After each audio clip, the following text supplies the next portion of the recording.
नमस्कार, दो टूक सीधी बात प्रोग्राम में आप सबका स्वागत है। जनाब विनोद कुमार कन्वर जी की पैदाइश 5 अप्रैल 1976 न्यू दिल्ली में हुई। आप एक साधारण परिवार से ताल्लुक़ रखते हैं। आप जी के वालिद साहब श्री बोलू राम एक संगीतकार हैं और माता श्रीमती कांता देवी जी एक कुशल गृहिणी हैं। आप जी की स्कूली पढ़ाई लिखाई भी दिल्ली में हुई और दिल्ली के माहौल में ही आप पले बड़े हुए। परिवार में 2 भाई 3 बहनें हैं।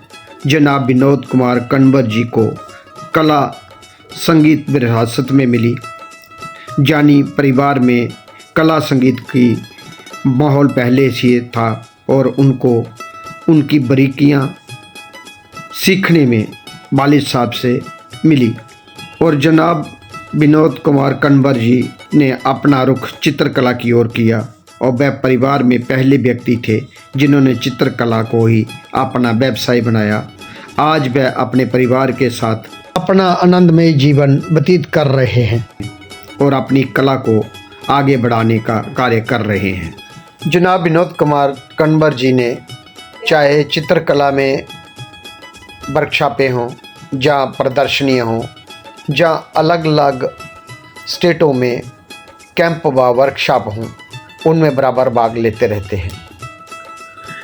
नमस्कार, आदाब, सत श्री अकाल। दो टूक सीधी बात प्रोग्राम लेकर एक बार मैं फिर आपकी खिदमत में हाजिर हूँ। जैसा कि आप जानते हैं, इस प्रोग्राम के बापित हम आपकी मुलाकात करवाते हैं एक ऐसी शख्सियत के साथ जिन्होंने ज़िंदगी के किसी न किसी सूबे में अपना एक ख़ास मुकाम हासिल किया, अपनी एक अलग पहचान बनाई है।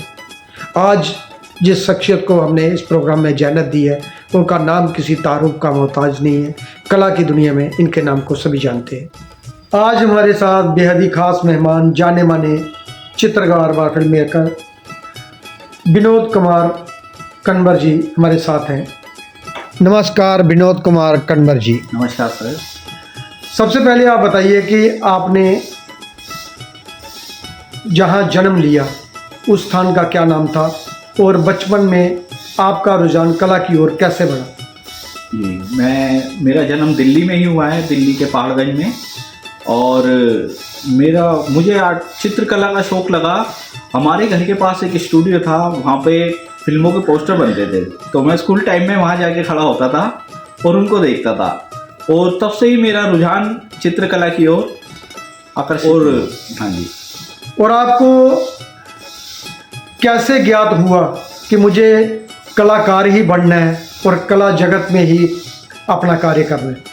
ये तो जी एक शौक़ भी था और कुछ गॉड गिफ्ट भी होता है, जो कि कला की तरफ ही रुझान हमारा होता है।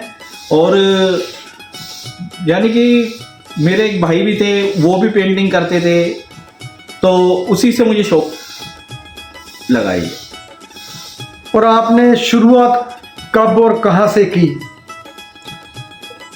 मैंने शुरुआत की, एक हमारे गुरुजी हैं जिनसे मैं पेंटिंग सीखा हूँ, राजेंद्र कुमार जी।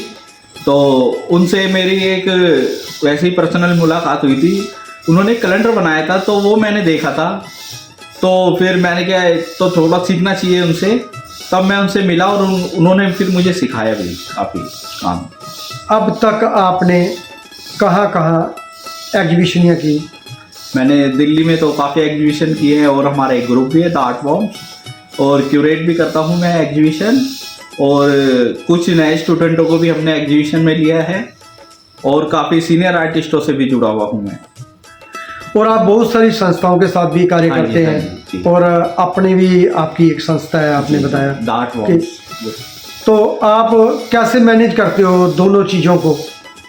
दोनों चीज़ों को ये है, जैसे हम आपस में सभी फ्रेंड सर्कल में होते हैं, तो काफ़ी दोस्त कहते हैं कि शो करते हैं। मैंने कहा चलो ठीक है, जो भी आता है इसमें सब शेयर करके एक शो कर देते हैं। और एक संस्था यूँ बन गई क्योंकि कुछ ग्रुप का नाम भी रखना था, तो द आर्ट बॉम्ब्स हमने ग्रुप रखा था। मेरी एक फ्रेंड है कन्नुप्रिया, वो लंदन में रहती हैं, तो उसने ये ग्रुप का नाम रखा था। और एक अशीता है, उन्होंने। अब तक आपको कौन कौन से अवार्ड व स्कॉलरशिप मिले, जहाँ कहाँ कहाँ आपने अभी तक कलेक्शन जो है आपकी किन किन संस्थाओं ने के पास है, प्राइवेट व सरकारी में?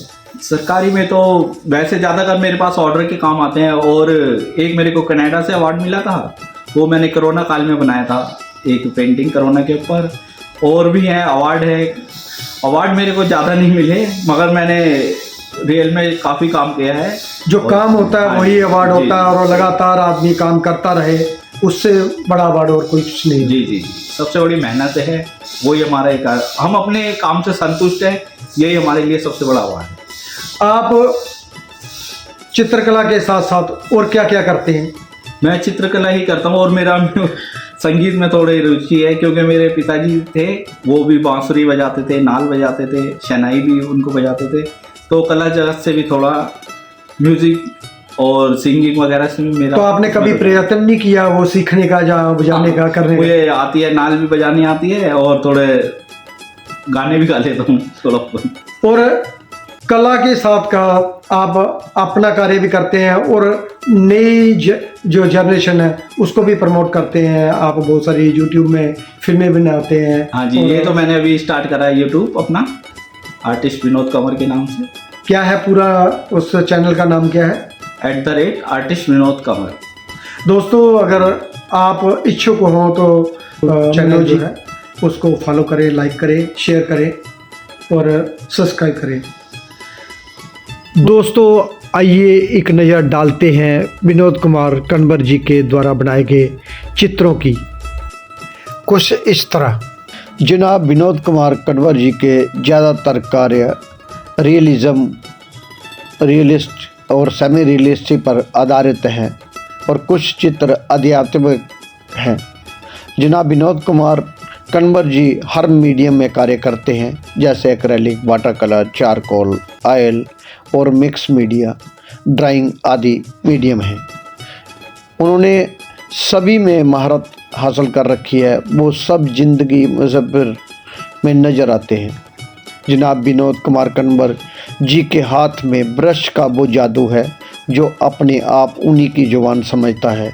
जैसे एक बांसुरी वादक की उंगलियां उनके सुरों में नए सुर राग का जन्म देती हैं, जैसे सुनार सोने को पीट पीट कर सुंदरता के लिए गहने तैयार करता है, जैसे संगीतकार की उंगलियां उनके इंस्ट्रूमेंट में नए संगीत की नई सरगम को जन्म देती है। जनाब विनोद कुमार कन्वर जी कुदरत के बहुत ही करीबी से उनका अध्ययन करके अपने कैनवस पर नई नई कृतियों को जन्म देते हैं, जो देखने वालों को अपनी ओर आकर्षित करते हैं और देखने वालों का मन मोह लेते हैं। ऐसे कलाकार हैं जनाब विनोद कुमार कन्वर जी। विनोद कुमार कन्वर जी अलग अलग जगह लोगों के साथ कार्य करना, अलग अलग जगह घूमना, जहाँ फिल्म बनाना, जहाँ शो करना, तो कैसा लगता है आपको? मुझे अच्छा लगता है, एक तो शौक भी है कुछ, और ऐसा होता है कुछ लोग अभी सुतार जी का एक एग्जीबिशन चल रही है ललित कला अकेडमी में, तो उसकी भी मैंने वीडियो बनाई है। वो एक हमारे पास इतना लैपटॉप में स्पेस नहीं होता, तो मैं ये सोच के काम करता हूँ मैं कि एक यूट्यूब पे हमें स्पेस मिल जाता है, फ्री का स्पेस मिल जाता है, इस वजह से और मैं वीडियो बनाता हूँ जी, जो कि एक हमारे पास कलेक्शन हो जाए, वो कलाकार भी प्रमोट हो जाए और गैलरी भी, क्योंकि एक मैं कलाकार हूँ, इसी के नाते मैं ये स्टार्ट करा है मैंने यूट्यूब बनाना। जो नई पीढ़ी है आने वाली कला जगत में, जो सीखना चाहती है, जो कार्य करना चाहती है, उनको क्या क्या करना चाहिए फील्ड में टिके रहने के लिए? सबसे बड़ी बात तो ये है कि अपने से बड़े कलाकारों को काम करता हुआ देखे, जो कि हमारे अंदर एक एनर्जी और जोश आए और हमारी चार्जिंग हो जाए। जैसे मोबाइल को चार्ज करना पड़ता है, ऐसे ही बड़े कलाकारों के साथ उनके साथ रहना, उनको काम करते हुए देखना, ये भी हमें एक बहुत सपोर्ट करते हैं और हमें चार्ज कर देते हैं और अलग ही एनर्जी देते हैं। जैसे आज आपको देखा, आपके काम देखे, तो एक अंदर एक अलग ही चार्ज हो गया। नहीं, मेरे स्टूडियो में जो भी आता है, मेरा कोशिश रहता है बहुत ही एक अच्छा माहौल है, बताया जाए, उसको सिखाया जाए। ललित कला अकेडमी रीजनल सेंटर गढ़ी में आप कब से आते हैं और कैसा लगता है जहाँ लोगों का व्यवहार? यहाँ तो अच्छा है जी, काफ़ी दोस्त हैं, सुनीता लांबा जी हैं, अनुराधा जी है, और भी आर्टिस्ट हैं, कई सीनियर आर्टिस्ट है, शुरवेद जी वगैरह, आप भी हैं। तो थोड़ा चक्कर लगता रहता है। एक हमने कैंप भी करा था, जो मटके वाला एक कैंप हुआ था ना, हाँ, उसमें भी थे। हाँ, गढ़ी में कैंप करा था, मैं प्रिंस भाई दोनों। दृश्य कला के अतिरिक्त और कौन कौन सी ऐसी कला है जहाँ संगीत हो गया, म्यूजिक हो गया, डांस हो गया, जहाँ और अन्य कला जो आपको पसंद है या करना चाहते हैं?